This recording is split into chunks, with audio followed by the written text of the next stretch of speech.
Halo, selamat datang dalam video pembelajaran Analisis dan Desain Sistem Informasi. Pada pertemuan kali ini, kita akan membahas pemodelan proses dengan data flow diagram atau DFD.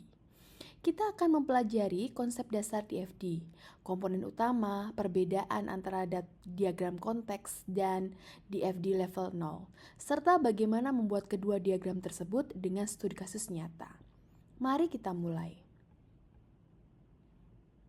Poin-poin pembelajaran kita kali ini adalah pengantar data flow diagram, konsep dasar dan komponen data flow diagram, perbedaan diagram konteks dan DFD level 0, dan yang terakhir membuat diagram konteks dan DFD level 0. Dalam pengembangan sistem, penting kita untuk memahami bagaimana data mengalir di dalam sistem. Untuk itu, kita menggunakan data flow diagram atau DFD.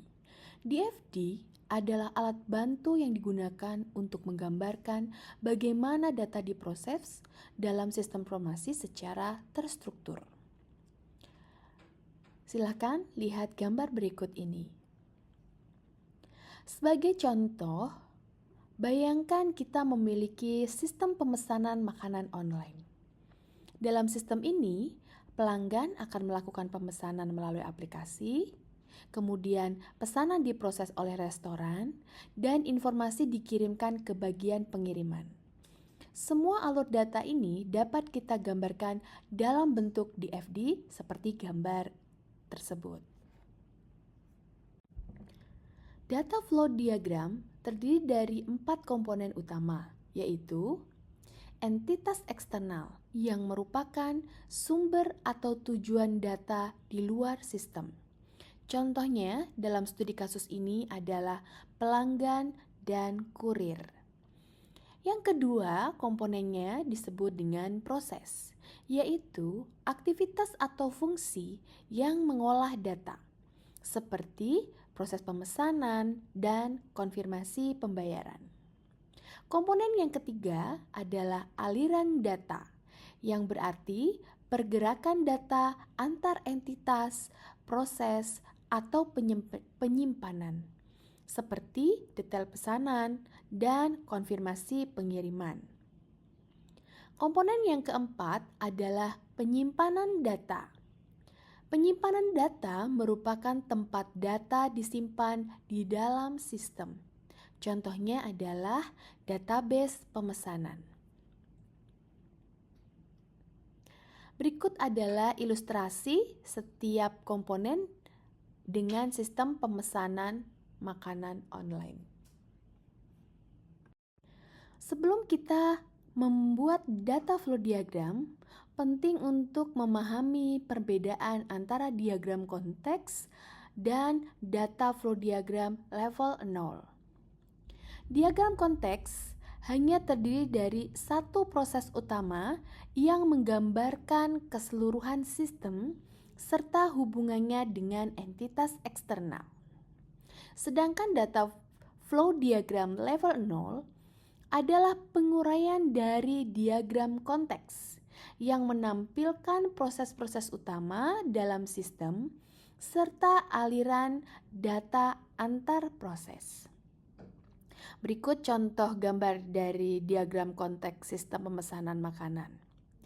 Misalnya, dalam sistem pemesanan makanan online, diagram konteks hanya memiliki satu proses utama, yaitu sistem pemesanan makanan, yang berinteraksi dengan entitas eksternal seperti pelanggan dan kurir. Namun, ketika kita membuat DFD level 0, kita akan menguraikan sistem menjadi beberapa proses utama seperti menerima pesanan, mengkonfirmasi pembayaran, dan mengatur pengiriman. Berikut contohnya. Mari kita mulai dengan membuat diagram konteks. Berikut adalah langkah-langkahnya. Yang pertama, tentukan sistem yang akan dimodelkan. Yang kedua, identifikasi entitas eksternal yang berinteraksi dengan sistem. Yang ketiga, gambarkan proses utama yang merepresentasikan keseluruhan sistem. Yang keempat, hubungkan entitas eksternal dengan sistem menggunakan aliran data. Berikut contoh diagram konteks untuk sistem pemesanan makanan. Dalam studi kasus kita, diagram konteks akan menunjukkan pelanggan yang mengirimkan detail pemesanan ke sistem, serta sistem yang mengirimkan konfirmasi ke pelanggan dan instruksi ke kurir. Setelah diagram konteks selesai, kita bisa mengembangkan data flow diagram level 0 dengan cara 1. Identifikasi proses utama dalam sistem, kemudian tentukan aliran data antar proses, entitas eksternal, dan penyimpanan data, lalu pastikan tidak ada data yang hilang atau tidak terhubung. Kemudian, gunakan simbol yang sesuai untuk menggambarkan proses, aliran data, dan penyimpanan datanya. Berikut contoh data flow diagram level 0 untuk sistem pemesanan makanan. Pada contoh ini, kita memiliki beberapa proses utama, seperti menerima pesanan. Data pesanan dikirim oleh pelanggan dan disimpan di database pemesanan. Kedua, prosesnya adalah mengkonfirmasi pembayaran, yaitu sistem memeriksa status pembayaran dan memberikan notifikasi. Yang ketiga, mengatur pengiriman. Data pesanan yang telah dikonfirmasi dikirim ke kurir untuk pengiriman. Berikut adalah ilustrasi dengan aliran data yang lebih rinci.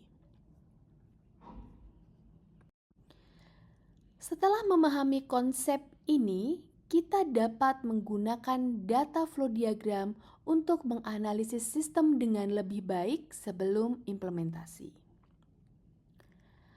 Kita telah mempelajari konsep dasar data flow diagram, komponen utama, perbedaan diagram konteks, dan data flow diagram level 0, serta bagaimana menyusun kedua diagram tersebut dengan contoh studi kasus sistem pemesanan makanan online.